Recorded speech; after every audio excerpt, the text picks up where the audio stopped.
Hi, my name is Anna Elizabeth, and welcome to my TED Talk. Today, I would like to discuss gender and punishment.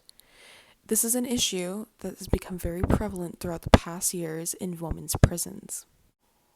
Although the topic of sexual abuse can be very upsetting and uncomfortable, I think it is very important to acknowledge that it is something that happens way too often, especially in prisons. This right here is the Grand Valley Institution for Women located in Kitchener, Ontario. In March of 2021, an article released by City News, written by Jessica Cooner, details that prisons in Canada are not keeping track of sexual assault allegations, specifically focusing on the Grand Valley Institution for Women. According to the Correctional Service of Canada, also known as the CSC, they do not track employees that are accused of sexual assault by inmates. Therefore, I wanted to give a platform to let the voices of those who have been in prison and experienced sexual assault by correctional officers firsthand. The following clip details these experiences. There isn't forced rape here. It's more of a control thing, a manipulation. You're vulnerable, you're emotional, you're traumatized, and predators know when you're traumatized, emotional, you're isolated, they know. If you appear to be weak and they feel like they can take advantage of you, that's basically where things go wrong.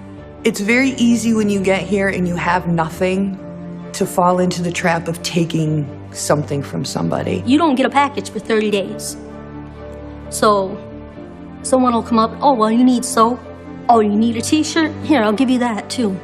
People will try to be your friend or try to give you things, and then next thing you know, they're taking advantage of you. If you don't have it, learn to do without, because there are people here that will offer you things with their own hidden agenda. When I came here, I saw that there was a lot more subtlety about things.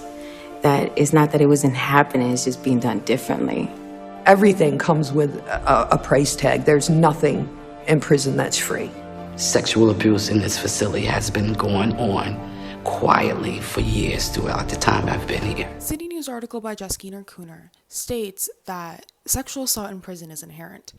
This is in large due to the fact that there is a big power dynamic and power imbalance between the mostly men who are working as correctional officers in women's prisons and the vulnerable women who are under the power and under the heel of these men who work for the CSC. Another issue that arises with this topic is the fact that there are a lot of routines and practices in prison that push to the verge of sexual assault, as stated by Angela Davis. For example, procedures such as strip searches, cavity searches, as well as cell searches done by one single officer in a cell with one inmate are all open doors and opportunities for predators to prey on vulnerable women that they are well aware that they have no voice. The article states that these women are not being acknowledged by the CSC, and this is an issue that is happening all throughout the world. Canada, US. The clip that I included was from a prison in the United States, and we see that there is a variety of women. However, there is a focus on the fact that it is mostly Black women and other people of color who are being taken advantage of and assaulted by. When discussing topics of sexual assault in prison and the sexualization of punishment among prisons and how it's become more prevalent, the question that always comes up is, how does this happen? What is the root cause of this issue? And the answer to that question is very simple, and it is the patriarchy. Patriarchal practices and ideologies seemingly have been the root causes of women's problems inside and outside of prisons for as long as anyone can remember. Inside of prison, the patriarchal practices haunt women's experiences, since women in custody are always viewed as crazy or clinically insane, and are always treated in psychiatric wards and facilities, even though sometimes that's not what is needed. Men's punishments are always intended for penitence and reform, while women's punishments are being labeled as crazy. And this is the patriarchy at work. The patriarchy intends to create a veil of invisibility over women in prison because they are vulnerable, they have less power, and their voice is not as prevalent as the voices of sexual assault survivors out in society. In prison, the sexualization of punishment is considered as deserving. that the women in prison deserve to be assaulted by the correctional officers. Although this is wildly untrue, nobody should be violated.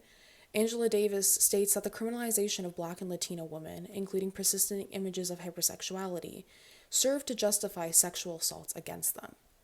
This is obviously very, very horrible. And the fact that we have a system that continues to perpetuate patriarchal ideologies that push this kind of idea is very disappointing. According to Angela Davis, the destructive combination of racism and misogyny is connected to the uncontested presence of sexual abuse in women's prisons. For example, Callie Nicole Gross states that African American women also battle the presumption of their own guilt, meaning oftentimes they're having to fight against popular racialized caricatures depicting them as criminals or fiendish.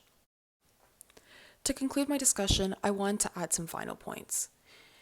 Women are often justified under this veil of invisibility in prison, and their issues are not listened to because people believe that there is a very small portion of women that make up the population in prisons.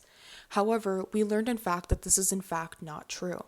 Women are the fastest growing sector of the US population, and in Canada, the rates of Indigenous women in prison is rising. I believe that prisoners and people in custody under the carceral system should be treated accordingly. People should not be abused, mistreated, or disproportionately discriminated against. Our prison system has many issues, and I believe with dedicated time and care and proper research, these issues could hopefully be diminished.